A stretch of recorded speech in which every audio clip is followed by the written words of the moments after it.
He applied to over 100 jobs from his home country of Azerbaijan and got rejected every single time. Globally, hiring process in tech is broken. So in this episode, we break down how to rebuild your career, why the hiring system is broken, and what you really need to know to land a tech job in Germany in 2025.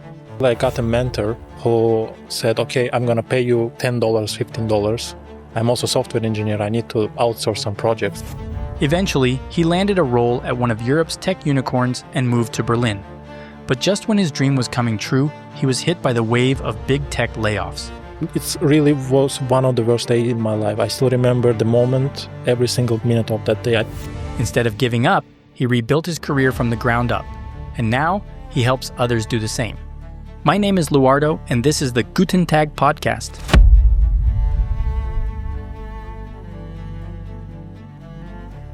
You left everything behind to move to Berlin for a tech career. What was the moment you knew that was the right decision? So I wanted to move to Berlin since I was 12 years old or 10 years old, and tech was the way to come here. So honestly, it was not about tech, it was not about money. I was working already in 2020 as a software engineer remotely in Azerbaijan and earned pretty decent money in comparison to what I have now in Germany. And you know how the tax system works here. You have to pay a lot of taxes. So it was not about, I want to become software engineer specifically in Berlin. It was about, I want to go to Berlin. How can I go there? And what should I do to come here? Why you wanted to come to Berlin? It's a still secret that I don't have answer to. It's the biggest question in my life that I didn't yet. Was it a film in particular or a specific artist or something? No, I was watching a lot of historical movies about Berlin, about Germany, about World War I, then the Weimar period, then World War II. And then when I got my first computer, I put the Bundestag picture on desktop for every single day since I was, 12, 13 years old. And I watched it every single day. It was my biggest goal to come to Berlin specifically. And I tried a lot of passes to achieve it. And finally in 2020, I was able to secure offer and come here. Wow, okay, that's very interesting.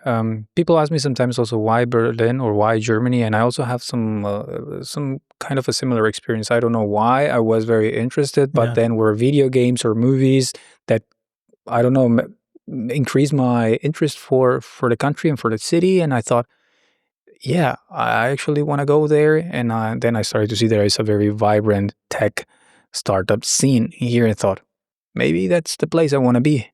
Yeah. Absolutely. How would you describe your country? What is it known for?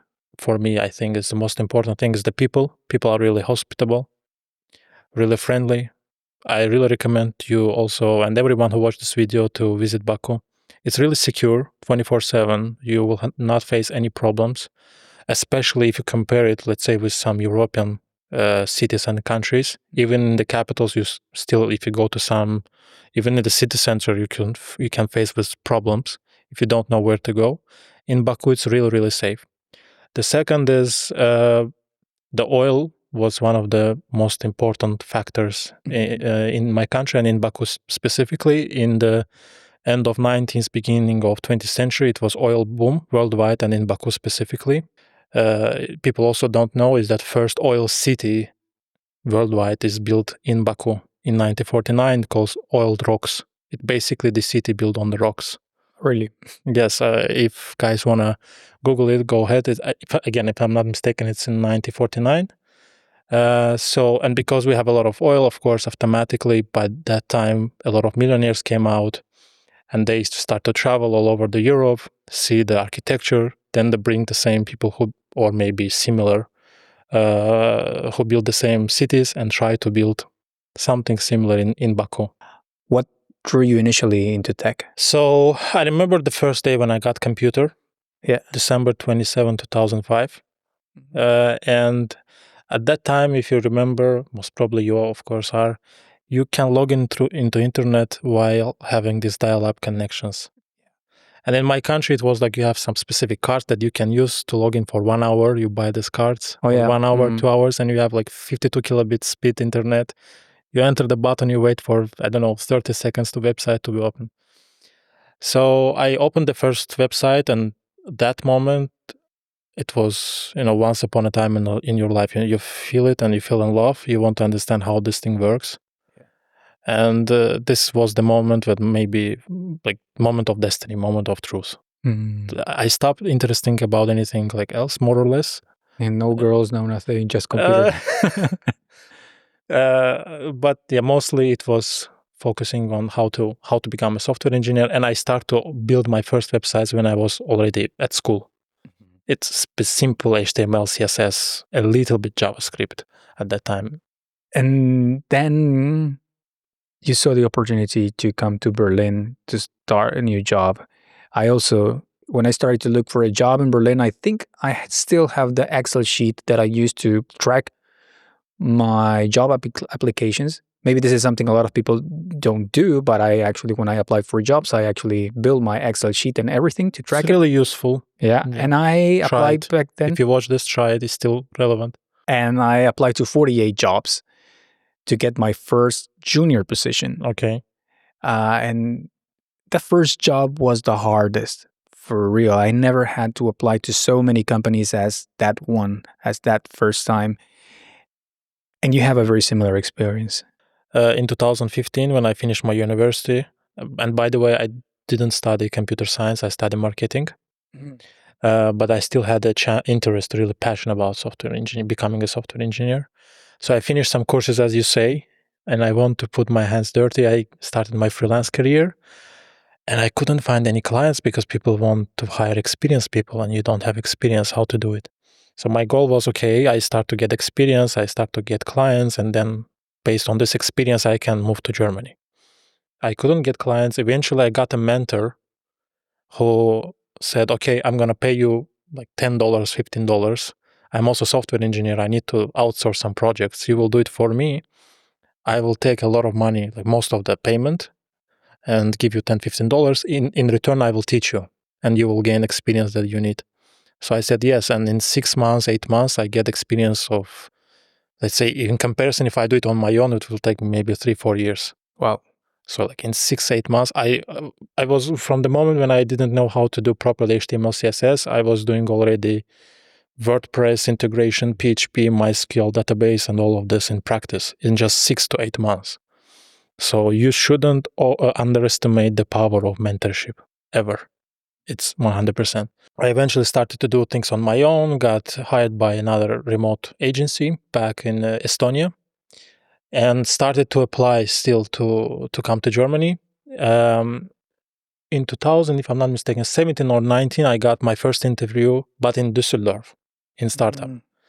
So I passed a couple of interviews back in Azerbaijan, and they say, okay, for final interview, you have to come here to Düsseldorf. We pay for your visa, we pay for your tickets, for your hotel. Just came here. Let's see what you got. And I said, fine. I mean, in worst case scenario, it's a free travel. Why not? So I fly to Düsseldorf, didn't pass. Wow. Didn't pass. I came back home in one week after. They say, unfortunately, classic message. Unfortunately, we decided to go with another candidate who better. Yeah. But I still, even they reject me, I want to say thank you guys. It was really a nice trip, first time in Germany. Yeah. And even when I came there, I asked them, because the government gave me visa for 3 days only for interview. I said, can I go and visit Berlin? And they said, no, you come to Düsseldorf, you stay in Düsseldorf, and then you go back to Azerbaijan. We cannot allow you to go to Berlin. So I came back, I didn't pass the interview, I started to apply again. I got another job offer, this time to Poland, to Gdańsk.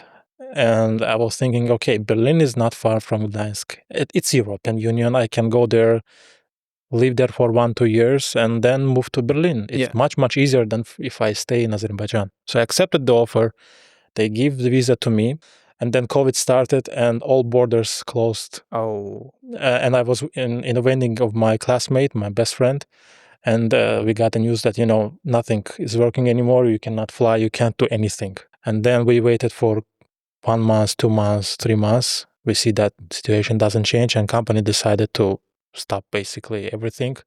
So they didn't even hire you remotely? No, they said we need you on site. I don't know why. It's software engineering position. Actually, it would be really. Yeah. But yeah, they say, no, we need you here. If you cannot come, unfortunately, we cannot proceed. So they stopped my visa, they stopped my contract. like, fine. It was the second moment I was like, and I guess maybe 1.5 years later, finally I got I started the interviews again, and I was close to have 2 offers from Berlin this time. And then it was COVID, plus we had a military conflict between Azerbaijan and Armenia in 2020. And because of that, when the military conflict starts, the standard security procedure, they block all messages, they all block all Zooms, all meeting for privacy perspective, for security perspective. And I couldn't attend the meetings, the interviews. Wow, okay. But luckily, everything finished so fast, like in 44 days, everything is finished. And then I was able to secure my visa. It was still COVID, but like 2020, it was still COVID. And by the end of the day, finally in December 2020, I was able to fly in Berlin after third try. Wow. And but finally it worked. Yes. So don't give up. If that's not today, it's going to be tomorrow. And even when they invited you already coming here, you think that maybe you were already very close, right, to getting the job. Yeah. I had also during the hiring process, when a big startup here, very trendy, they're in the travel industry.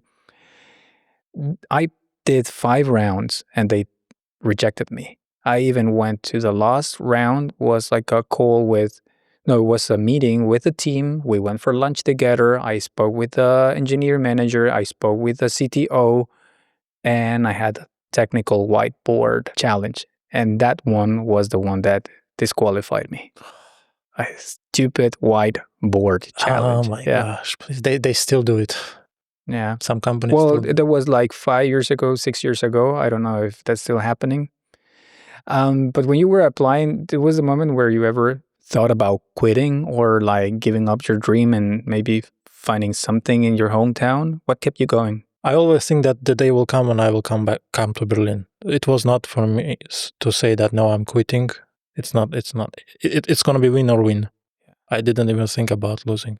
Giving up was not an option. There is nothing to lose. I always said when people tells me, or for how long should I search for a job?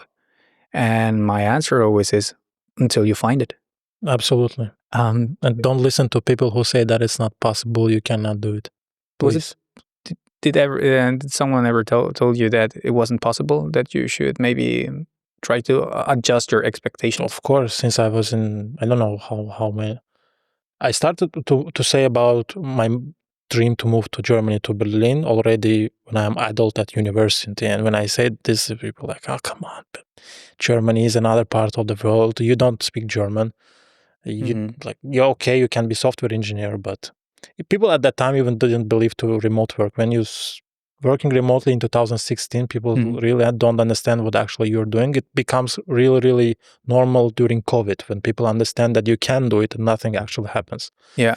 And in 2016, when you say I work remotely, people look at you like, is it actually, what's going on behind the scenes? Yeah, I would feel like back then was like, it's not a real job, or you're just pretending to work, or I don't know, like I work remotely or I work from home. Feels like you're not really working. You're just telling that. Yeah. Or you cannot afford an office, for example. Exactly. So that the standard mindset was like, if you want to even become a software engineer, go there, open an office, open a space, hire people. And Yeah. I was telling them, you don't need to do it. I mean, I'm writing the code from my bed, and I earn more money than people who goes to the office. So what's the point? Absolutely. Now it's absolutely normal. From that moment where you got the job, until today, in 2025, how has the industry changed? Especially with raising of AI, of course. We have to admit it changed a lot. And also we have to add here the way of layoffs that started in, if I'm not mistaken, 2022, 2023. After COVID get down. So what happened is in 2020, when everyone got in lockdown. Do you live and work in Germany and you haven't done your tax declaration, the Steuererklärung?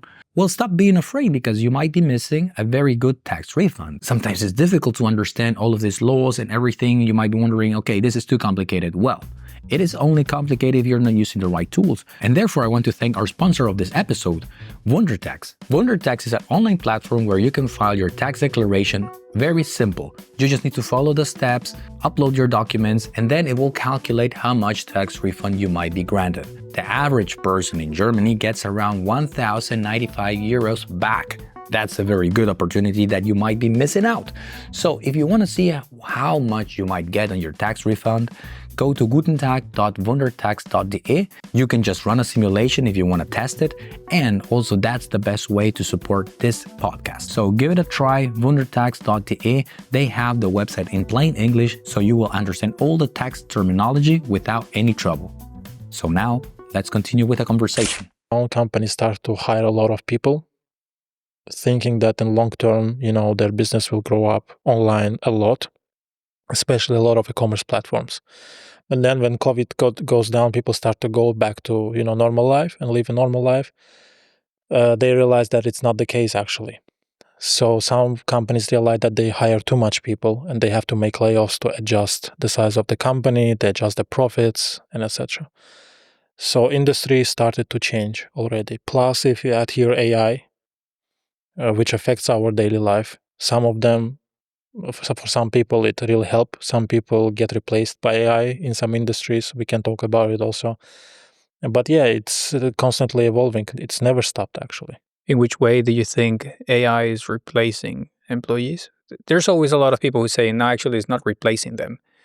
But sometimes I see that, in a way, yes, it's not like you tell a developer, hey, or a designer, we're replacing you with AI, but you just put more workload. That's the way I see it. You put more work on the person because they can do more in less time. Yes. Or if you have a team of many, 3, 4 developers or designers or content writers, 1 or 2 leave, you don't replace them. You just tell the existing ones, can you implement AI? Yep.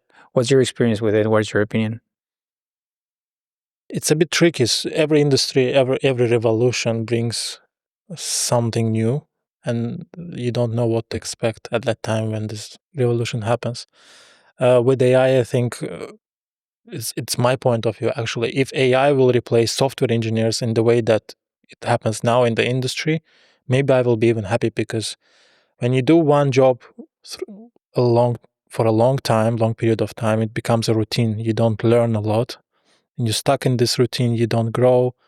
Maybe it's actually not that bad if the AI start to write the code, because most of the actually software engineering, like the hardest part of the software engineering job, is not the writing the code, but talk to people, clarify business expectations, explain the decisions, why it happens, and explain it in the non-technical language to people who are not software engineers. So for now, AI doesn't seem like it can replace that part. Maybe coding.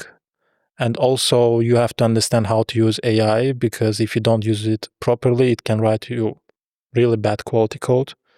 It will not follow security guidelines. There is new trend called vibe coding. I don't know if you heard it. Vibe coding is basically when you trust, you want to develop the app, you just blindly trust AI, you give him prompts. You don't know anything about coding. You just develop code and your application by AI only. You trust it completely. I mean, simplified version of it, of course. Vibe code. If you guys, I know someone will say, no, vibe coding is not the same thing. Okay, I understand. I just try to explain in a very simple manner what it is. So you completely trust AI, and then you see what you got. And if you go now on Reddit and a lot of LinkedIn, you see a lot of threads and how some guy don't understand how things are working behind the scenes, just leaked his passwords, his login details, some security case. Because people don't understand how to use it. And even some software engineers doesn't understand how to use AI properly. It's not that easy.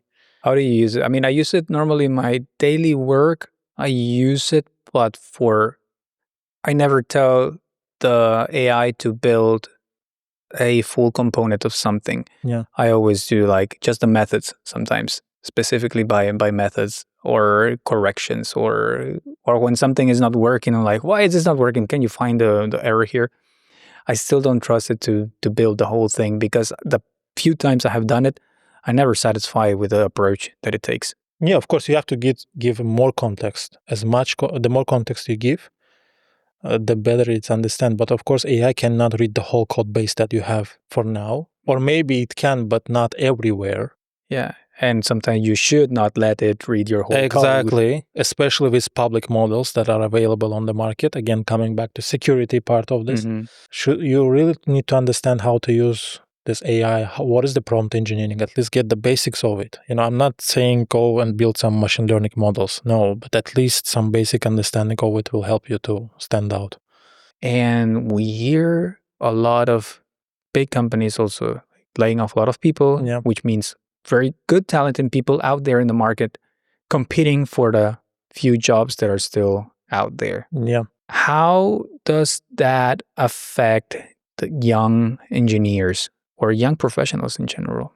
Again, it's going to be a bit long answer, and I want to start by saying this, that we're talking about hiring process, layoff, and whatever. Whatever I'm going to say here now is my personal opinion. It's not related to any past, present, or future employees of mine or any companies. Employers that I'm going to work for, or I'm currently working, when I was working. They have their own opinion. If you guys are interested to know their opinion, they have some corporate communications. Go out there, check out what they think. It's my completely subjective opinion, personal. You can agree, you can disagree. Of course, it's up to you to decide. I was also affected by layoffs in 2023. At that time, I was working at a really famous company called Shopify, worldwide fame in the commerce business. And it happens to me. One day I came home and received email about the situation. It really, honestly, we have to say, like, it's really was one of the worst days in my life. I still remember the moment, every single minute of that day. I didn't want to eat. I didn't want to drink anything. I was really frustrated because, I gave my soul to this. And in the end, you got laid off. This happens. But on the other hand, I'm trying to explain the situation from another point. It's not the end of the world. You still can survive. But you need to know how to do it. You need to control your mental health. You need to know how to do better preparation for interviews, how to stand out from the crowd. Because as you said, we have less positions and competition is higher. If you don't know how to stand out from the crowd, you will send hundreds of applications per day. You will face with some rejections that people will never tell you why they actually rejected you. I don't know how many times you faced with this. Unfortunately, we decided to. Yeah. Really popular one. It always starts with, we really like your profile, and then unfortunately, or leider in Germany. Do you know why actually they never tell, or mostly never tell, why they don't reject? One of the recruiters told me that some companies, not all of them, don't do it because you can sue them for this subjective bias opinion. They don't want to have any issues in the court, so they prefer not to tell and disclose any information. But if you know how to stand out, then you still have a chance. There is still light in the end of the tunnel. That's my message here. How can you stand out? I can explain again my journey. Some of you can take something from it. Again, I'm not asking you to blindly follow my path, because everyone has its own advantages, but maybe you can use some of my advices, and let me know in the comments if you do. I will be happy to read it. And if not, then maybe it's outdated, which is also fine. So first of all, you have to start to control your mental health and understand, again, it's not the end of the world. Whatever happened. You cannot control this, but you can control your future and your present. Maybe it's time to log out from the online world for a couple of days, spend time with your family, go for a walk, do some meditation, whatever, to get, energized again, refresh the batteries, refresh the mental health. As soon as you come back from this, a lot of companies, they not just fire you, especially here in Europe. It's not that easy to just fire you in one day. They give you other garden leave, they give you packages. Sometimes they officially fire you in 2-3 months from the moment they announced it. So you still can negotiate that package to get better deal.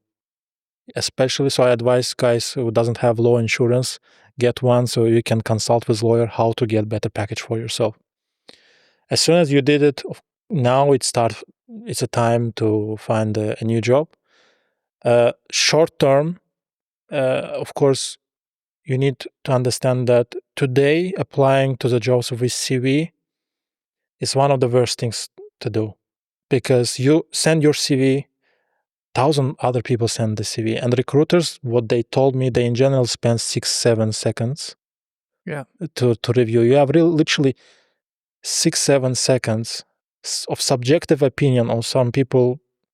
Even if they are professional, they are still humans. They can just don't see the skills in your CV. They can have bad mood. They can have a conflict in the job, or maybe it's even filtered by AI, and your CV doesn't even go to the HR or recruiter. Yeah. Do you want to give your destiny in the hands of the systems for 6-7 seconds, or do you want to maybe do it in another way around, by networking, for example, by building your LinkedIn, by publishing more content, maybe making a YouTube channel? But YouTube channel is still more long-term game, and not everyone wants it, I understand. But at least written content, at least networking on daily basis, send 10-15 connections, start commenting, and don't be these fake influencers, don't write just easy posts, amazing posts, thank you very much. Write something useful and try to solve some useful problems so people can see you and build a trust with you. And then eventually, again, not in one day, eventually you will see that a lot of people come and try to build a network around you. They approach you and opportunities come to you. So you don't apply for jobs. People from companies come to you and say, we have this job opportunity. Do you want to work for us? You basically reinvented the table. Yeah. It's much, much faster. Then you submit the CV and next day you are in the interview. In my case, it was the same. So because I started to build my network already before I got laid off, in the day that layoff was announced, 2 hours after, despite I was in a really bad mood, I had the first interview in 2 hours after that. So what I'm saying is not just theoretical knowledge, I'm speaking from experience. How is it your experience with headhunters? It really depends. Some headhunters are really, really great, and I have really great relations with them. Some of them are not so friendly. Actually, I got my jobs, or many of my jobs that I had in the past, through headhunters. But of course, there's always the thing that sometimes they can be a bit too pushy. And sometimes they can oversell you the company. Yeah. And maybe that's of course, that's your job. That's how they make money, but they oversell sometimes the company. And then you arrive and they're like, okay, the expectations were totally different. You're talking about external recruiters, right? Not the ones who are working in the company, but hire foreign other ones. Yeah. I mean, that's the way you can also understand them. That's the way how they get money in the end. But sometimes that helps. I don't know if that's still valid nowadays, but they help because it's in their interest to at least that you get the job position.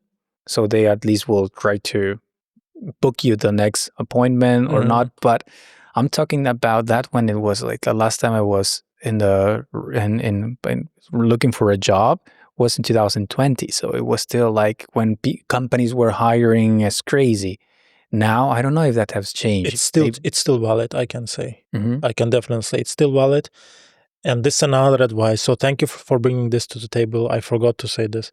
Try to build connections with external recruiters, because then they will go and apply for you. You don't have to do it. Yeah. You don't have to send hundreds of applications daily. They will do it for you.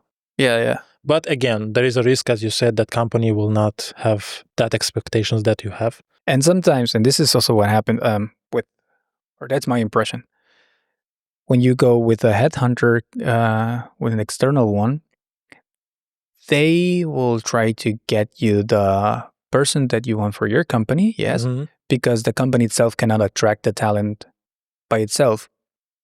When a company cannot attract sometimes the talent by itself, means that you are in that risk that you don't know if the company is going to be good or bad, because they don't have this big come to work with us culture.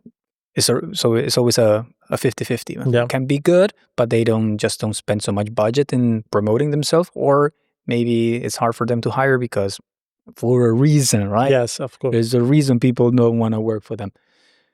So there is a little bit of luck, but in a difficult market, I think, yeah, sometimes it is what it is, maybe. And of course, if you build the personal brand, again, not fake one, the real one, when you help people solve the problems, a lot of external headhunters will come to you and give you more offers.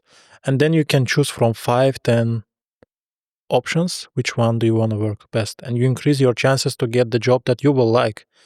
Because when you got laid off, you have to pay the bills. You need to fill the position urgently. Some people, like me, they also have this work visa issue because your work visa connected to the employer. And you have like 6 months or 1 year, depends on the work visa type, to find another job, or you have to leave the country. Yeah. In this case, you have no choice to pick up and be selective. You get what you get, or you quit. But if you do it long term, then you still, even if you laid off, first of all, layoff will not be a problem for you anymore. Okay, they left you off. It's not the end of the world. You have 10 different options. You will take a rest. You will recharge the batteries, and you will come back fresh. And maybe it will be even better position than you are currently are. So for some of people, it's actually great thing that happened to them. What's a skill that most candidates underestimate? Communication skills. Yeah. A lot of candidates, they focus on technical skills. They focus on, I have to learn all the frameworks, especially the front-end world. Every day there is a new framework. People want to jump into it. And headhunters want candidates with 10 years of experience, that framework that launched yesterday. Yeah. which is also happened. Which I'm not saying that don't do it. It's also really, really important to be technical capable of what you're doing, but it is much more important, and this is actually was told to me by one of my friends, who's now working as a head of engineering, also in Berlin, here in Berlin. He was also my mentor, one of my mentors. I can name his name if you allow. His name is Irkin. Thank you very much if you watch this, for this advice. He also told me, like, what makes engineer the difference between junior, middle, and senior is the way, not what they actually solve, but how they solve it, how they communicate. And it really makes difference. So if you go to the interview, let's say you have technical coding challenge, system design, doesn't matter. If you just jump to the solution without asking clarification questions, it's awful. If you start to ask too many questions, it's also awful. You have to have balance, and this comes from this skill and from experience. Emotional intellect. Absolutely. Of course, you cannot avoid bias. You can, even if you do everything perfectly, there will be still someone who doesn't like you. They will never tell you that we don't hire you because we don't like you. Yeah, there's this thing, and it's a very simple, and it's very good that you mentioned communication, because I agree 100% with you. A lot of people don't know how important that is, and I always tell people, imagine you are a 10 in talent. Your skill set is like marvelous, but your communication skills are 5. Yeah. How much do you think it's perceived by the others? Are they going to perceive the 10 that you are? Or are they going to perceive the 5 because of your communication skills? So most of the time, they're going to think you're a 5 because you cannot communicate your skills correctly. If you're good enough, somewhere in the middle, a 7, but you're a 10, you're talented, and you cannot communicate how talented you are. So there's something that you need to work a lot on, those communication skills. Maybe it's actually 7 in reality. Didn't you think about it? Maybe he's really good and technical. Yeah, maybe there is 10, but for ordinary people, they don't care how good you technically are in general. They first talk to you and try to understand who you are as a human. And then only technical sides comes after that. And I see a lot of people in companies who has really bad communication skills, but really good technical skills. Some of them are on top positions, and they stay there. The company doesn't want to fire them because actually they are good at their job technically. But these people never grow. And if they improve the communication skills, they can already elevate their career to completely another level. Yeah. So it's up to them to decide. And it's finally time to break the stereotype about software engineers, which a lot of people still think, I don't know why in 2025, that this general software engineer is the guy with hoodie, with headphones, who doesn't know how to talk. is only coding. No, it's not like that. We're also humans. We can communicate. We can feel. Look at the Mark Zuckerberg. They completely, do a rebranding. Exactly.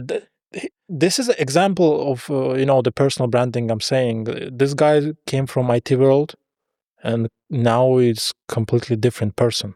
Look at his pictures maybe 5 years ago and what he now doing, surfing, getting the flag.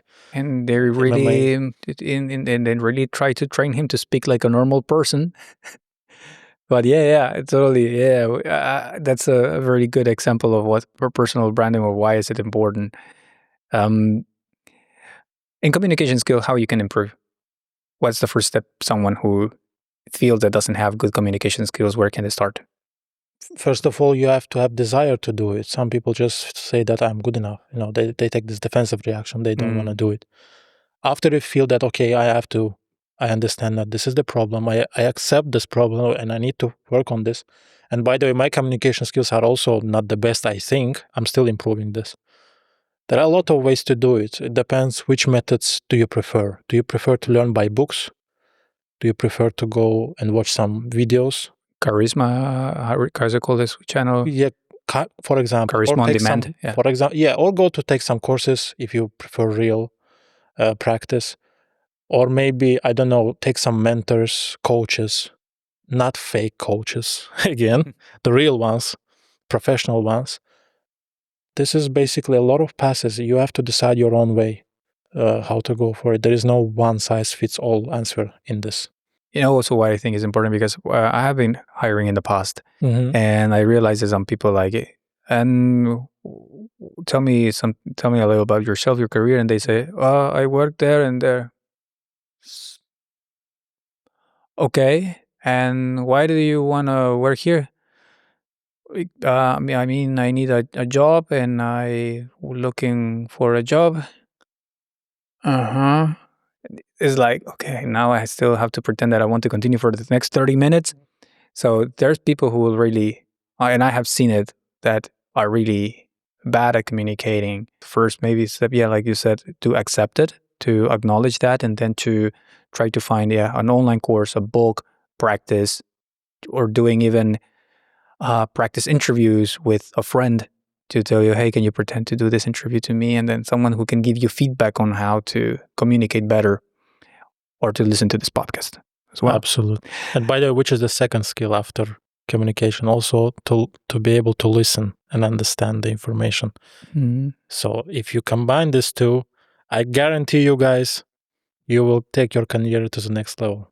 Okay, my next one was, but I think this is very obvious, because it was like, how do you stand out when how to stand out when everyone else has similar skills? Might be still communication. How do you communicate? Or your personal brand? Personal brand. When I say personal brand, again, a lot of people in the comments will say, he's kind of trying to sell us some course or whatever. No, I'm not. I really think that the industry in tech should change, both hiring, but also applying. So we have problems on both sides. We have problems in the hiring process, and we have problems because candidates just think that I will apply, I will send my resume to 100 companies, and eventually someone will hire me. It's not that easy anymore as it was before COVID. And this really happened. You can just apply and maybe 2-3 days you get interview. And then in 2 weeks you got a job offer. It's not working anymore like this.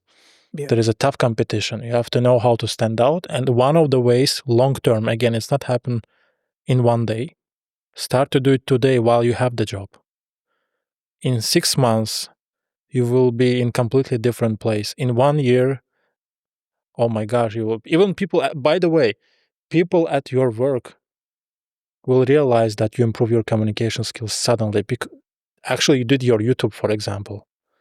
It has nothing to do with your official job, but by doing YouTube, you still improve your communication skills. You learn how to communicate. You know how to handle the stress, the pressure, the critic, and it helps you in your real work.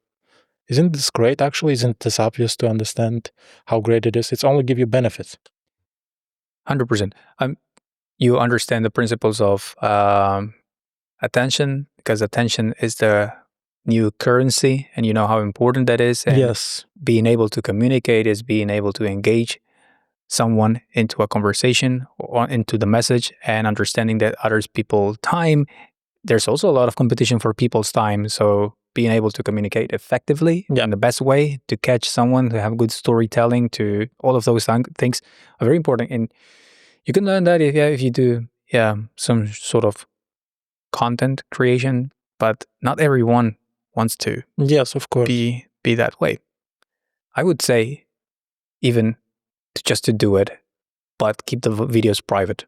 I think that will give you the skill. So here's for your to-do list for the next, if you want to start this, but you're scared from this, make your first 50 videos in YouTube private. No one's gonna see them.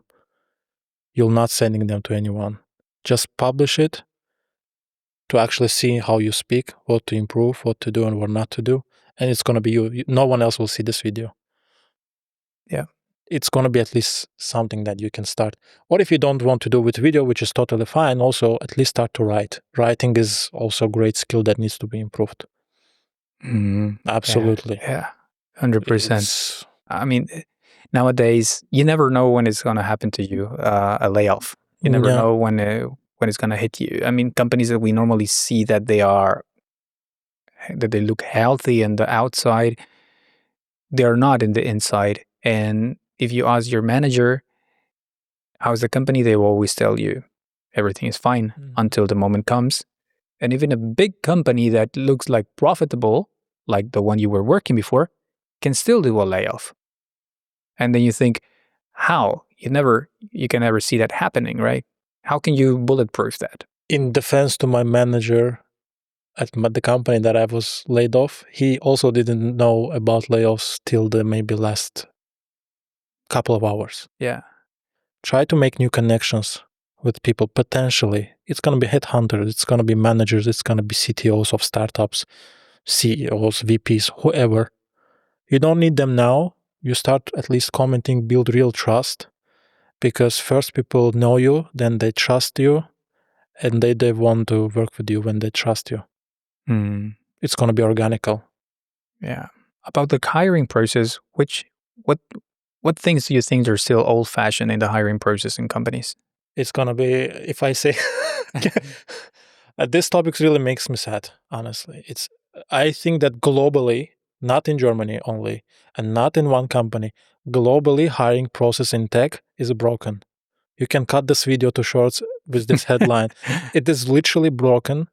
It still follows the patterns from 2012, 13, 14, when big companies make some process of, depends on the company, 5 to 10, sometimes 14 rounds of interviews. I don't know if you see this. One company literally in total make 14 rounds of interviews to hire you. So you have 10 interviews in general, and then you have one intensive day when you have 4 one by one. So in total it's 14.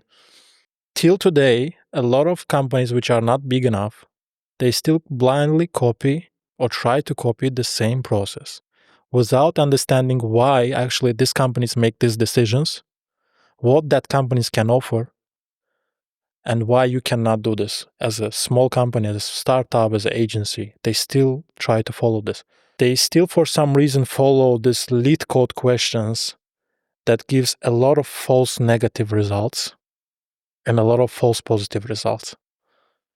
You can actually feed the job really, really great, but in order to get it, you have to learn and memorize top 200 lead code questions, which has literally most of the time, 99% of the time, if you are junior, middle, even senior, has nothing to do with your real job.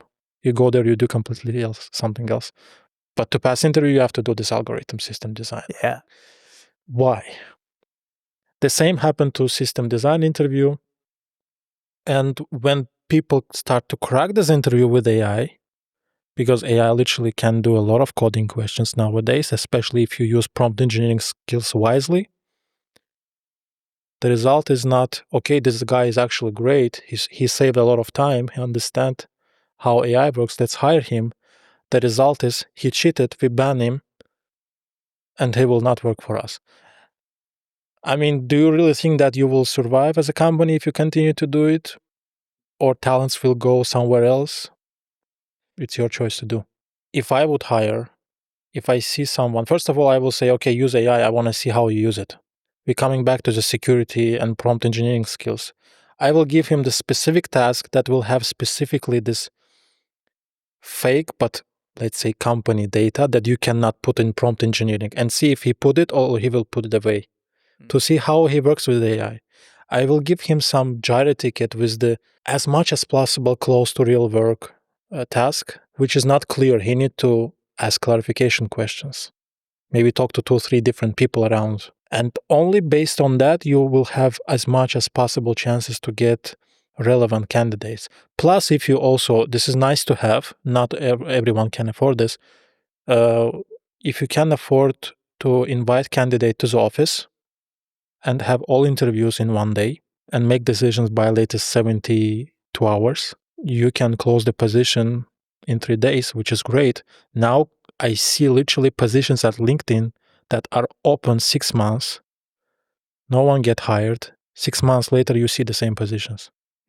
When you came to Germany, going a little bit into your experience, like moving to a new city, you got a job and you started to interact with the German culture. Yeah. What was your first cultural shock? I will say something interesting, but since I didn't have much of expectations, I didn't have really big shock. The only thing that was a difference for me that here in Germany, at least in Berlin, no matter where you come from, it's really hard to make long-term friendship. People try to have easy, like today we have connection, today we have friends, and tomorrow we don't know each other's style of relations. So really, really hard to find truly like long-term friends, partner, and etc. Especially in these big cities like Berlin. Also, a lot of people leave the city. Well, I don't know if you have experienced that yet. Yes, a lot of people leaving. A lot of people don't like to come to Berlin. They say it's too big, it's too crowded, it's too dirty for someone. Yeah. The culture is not the best. Some people don't feel safe. And you, how do you feel? For me, again, I didn't have any expectations. But it was your dream. It was my dream. And I love Berlin with all its disadvantages. Mm-hmm. And I didn't have any moment of maybe I should leave. And hopefully I will not. I really hope so. It's my dream. And every single day I wake up realizing that I'm in Berlin, I'm alive. I'm like, whatever happened to me today, at least for the last 5 years I lived in Berlin, I realized my dream. You know, I'm already achieved the biggest thing that I wanted in my life. Nothing else matters so much. I think something that is very underestimated, and is for many people who are not from Germany, but they are coming from the EU, is that it's something where they just need to come here, take a train or a flight, and they just can come here. But for people who require a visa or a job to get the visa, or to marry a European just to be able to live here, it's something that is hard for others maybe to understand. Because for me also, when I moved here and I was like walking through the Warschauer Brücke every day to go to work, I was like feeling amazed at this feeling of, wow, I made it. I wanted to come here and now I'm here, and it feels like a dream. And for someone who's like from Europe or even or Germany, they would think it's something just very normal. But for me, it was like a big achievement of getting a job, applying for a job from abroad and getting the job, and now I'm here. That was like, wow.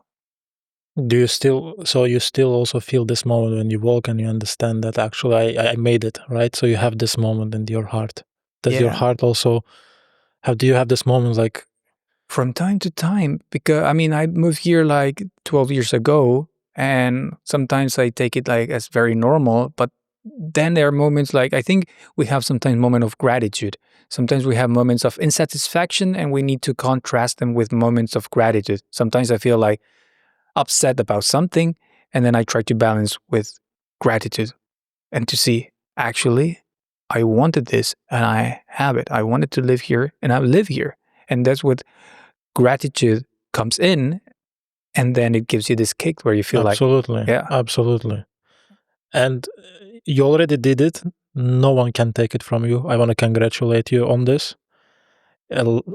Not many people in the world can achieve what they really want in the way that you just explained, and I also explained. Yeah. For me, also, sometimes I wake up and I think that maybe it was actually a dream. I'm back in Baku. I wake up in my bed. I start to like panic watch, or go to the window, see the streets of Berlin. Like, oh no, everything is fine. Now I can go back and sleep again. It's not because I don't like the city where I'm from. I like it. I don't have any problems with that. It's because I had the dream again since I was 10, 12 years old. Then you realize it. And no matter happen tomorrow, you did it. You understand that you did it. That's the most important thing.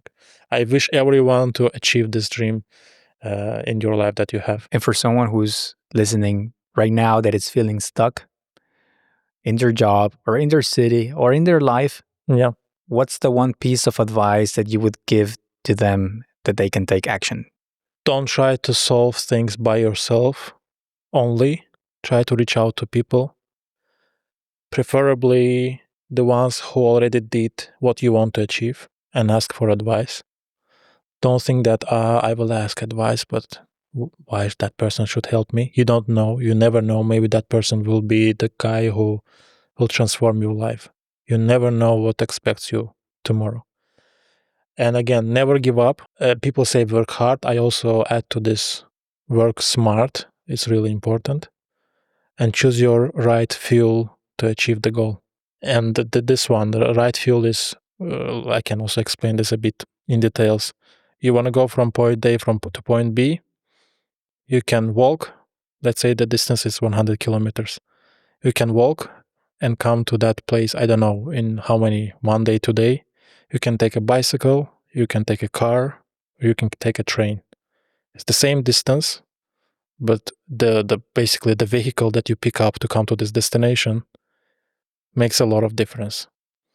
So that's what I mean. Pick the proper fuel to achieve. Find the fuel that will help you to achieve your goal much faster.